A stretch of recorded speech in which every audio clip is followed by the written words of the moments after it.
माँ से बड़ा दुनिया में कोई नहीं है, क्योंकि माँ अपना सब कुछ लुटाकर भी अपने लिए कभी कुछ नहीं मांगती।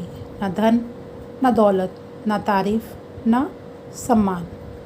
इसलिए माँ को हमेशा इज्जत दें।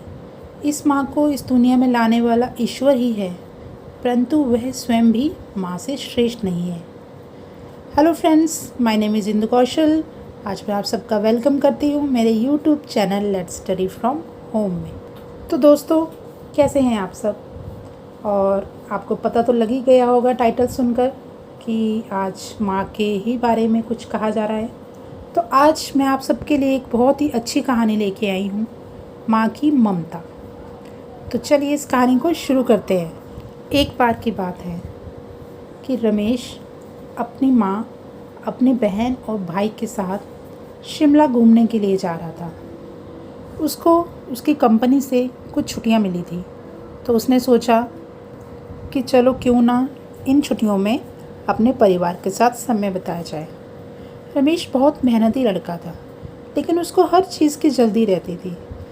उसको बहुत जल्दी अमीर बनने का भी शौक़ था, इसीलिए वो बहुत मेहनत करता था। क्योंकि उसने अपनी माँ को गरीबी में देखा था, तो उसने चाहता था कि वह अपने भाई बहन को अच्छे से पढ़ाए, इसलिए वो बहुत काम करता था। तो जब वो शिमला के लिए निकल रहे थे, तो उसकी माँ ने कहा कि बेटा ये बॉक्स बैग में रख दो। तो रमेश ने कहा कि इसमें क्या है? तो उसकी माँ ने कहा कि इसमें मैंने कुछ खाना बनाकर बांधा है। तो रमेश गुस्सा हो गया। उसने कहा, माँ हम घूमने जा रहे हैं, वहाँ ये सब कुछ मिलेगा, तुम क्यों ले रही हो? तो उसने कहा, बेटा रख लो, काम आएगा। तो रमेश ने उसके हाथ से वो बॉक्स लिया। जब उसने वो बॉक्स लिया तो उसकी माँ के हाथ टच हुआ और उसने कहा, तुम्हारे हाथ पर कुछ शायद लगा है, तुम अपने हाथ धो लेना। तो माँ ने कहा, नहीं बेटा ये ऐसे ही है। तो रमेश ने ध्यान नहीं दिया। तो कुछ देर के बाद वो लोग शिमला घूमने के लिए निकल गए। अच्छी अच्छी वादियाँ देखते हुए उन्होंने बड़े आनंद से अपना जो ट्रैवल था वो पूरा किया और एक अच्छे से होटल में कमरा लेकर वो रहने लगे। रमेश 3 दिन की छुट्टियाँ लेकर आया था। तो जैसे तैसे 3 दिन बहुत जल्दी निकल गए। उन्होंने बहुत मज़ा किया। अब छुट्टियों के दिन ख़त्म हो गए। रमेश को अपनी कंपनी से, ऑफिस से सिर्फ 3 दिन की ही छुट्टी मिली थी। अब उसको वापस जाना था, तो सब उसने जल्दी जल्दी करना शुरू कर दिया, पैकिंग।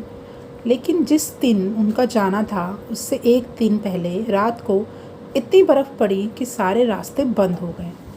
अब रमेश बहुत चिंतित हो गया कि अब मैं क्या करूं, क्योंकि उसको ऑफिस से 3 दिन का ही छुट्टी मिली थी। अगर उससे ज़्यादा वो वहाँ पर रहता तो क्या होता? तो उसकी जो वेतन था वो रोज़ कटता और जो उसके सीनियर थे वो भी उसको डांटते। उसने बहुत कोशिश की कि कैसे वो पहुँच जाए, लेकिन ऐसा नहीं हुआ। बर्फ़ पड़ती रही और वो वहाँ पर बहुत दिनों के लिए, 1 हफ़्ते के लिए वो वहीं फंसे रहे। जितने दिन भी वो वहाँ रहे, रमेश गुस्से में चिड़चिड़ा ही रहा। ना उसने किसी से अच्छे से बात की, ना कुछ मज़े किए। तो ये सब उसका छोटा भाई देख रहा था। वो उससे बहुत छोटा था। तो वो उसके पास जाता है और कहता है कि भैया तुम इतना गुस्से में चिड़चिड़े क्यों रहते हो? मैं मानता हूँ कि तुम्हारी छुट्टियों से ज़्यादा हम रह गए हैं, लेकिन ये हमारी मजबूरी है। इसमें 2 पहलू है। तुम इसका सिर्फ एक ही पहलू देख रहे हो कि तुम्हें तुम्हारे सीनियर से डांट पड़ेगी और तुम्हारा वेतन कटेगा, लेकिन इसका जो दूसरा पहलू है वो तुम नहीं देख रहे। रमेश थोड़ा गुस्से में था, तो उसने झल्लाकर कहा, क्या है, जल्दी बोलो। तो उसके छोटे भाई ने कहा कि अगर तुम इसका दूसरा पहलू देखो तो तुम अगर माँ के हाथों को ध्यान से देखोगे तो तुमको समझ आ जाएगा। रमेश को समझ नहीं आया, तो उसने कहा कि तुम क्या कहना चाहते हो? तो उसके छोटे भाई ने कहा कि अगर तुम्हें ध्यान हो कि जब माँ वहाँ हमारे साथ घर पे रहती है तो वो पूरा दिन घर के काम करती है, बर्तन धोती है, खाना बनाती है, हमारे सारे काम वो करती हैं, जिस वजह से उनके हाथ बिल्कुल पत्थर की तरह खुरदुरे हो गए हैं।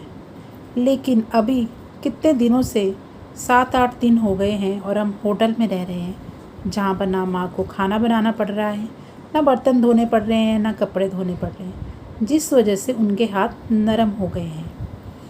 तो रमेश को जब ये बात समझ आई तो उसको भी हैरानी हुई और पश्चाताप भी हुआ कि उसने कभी इस चीज़ की तरफ ध्यान ही नहीं दिया।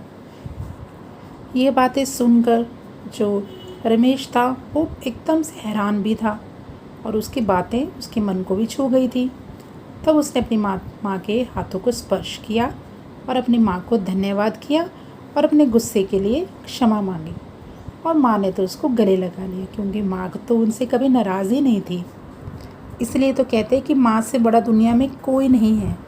वह अपने बच्चे के सुख के लिए किसी भी दुख को अपना लेती है और भगवान से बड़ा माँ का ही रूप माना जाता है।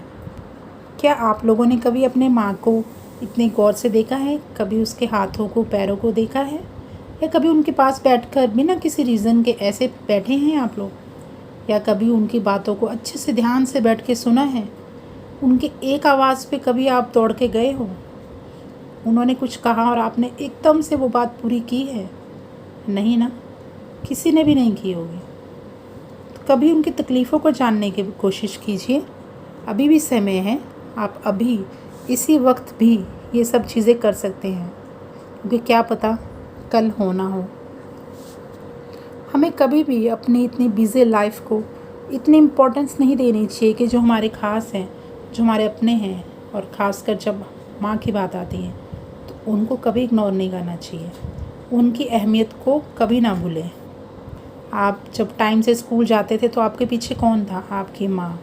आप ऑफिस जाते थे तो कौन था उसके पीछे? माँ। आपकी हर कामयाबी के पीछे कौन था? आपकी माँ। तो इस बात को कभी ना भूलें। तो कैसी लगी आपको कहानी, ज़रूर बताइएगा। मुझे तो बहुत अच्छी लगी। आपको भी अच्छी लगी तो प्लीज़ शेयर कीजिए। और चलिए, आज के लिए इतना ही बहुत था। Thank you so much for watching my video friends. Take care.